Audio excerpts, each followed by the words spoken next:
мојата држава се наоѓа во една многу деликатна фаза сега со почеток на преговорите со Европската Унија и можноста Бугарија да го искористи своето право на вето.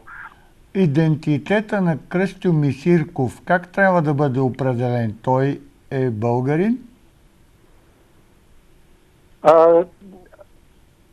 Идентитетот тој е българин, очигледно. Гоце Делчев, защо се превърна в такъв предмет на спор, след като самият той се самоопределя като българин?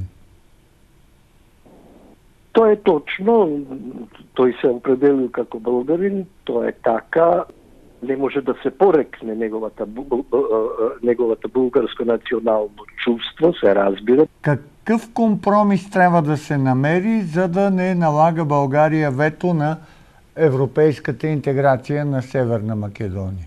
Македонската страна треба да се соочи со објективната историска вистина на начин на кој што објаснив сега. Целата објективна историска вистина кажува дека ние сме биле еден народ,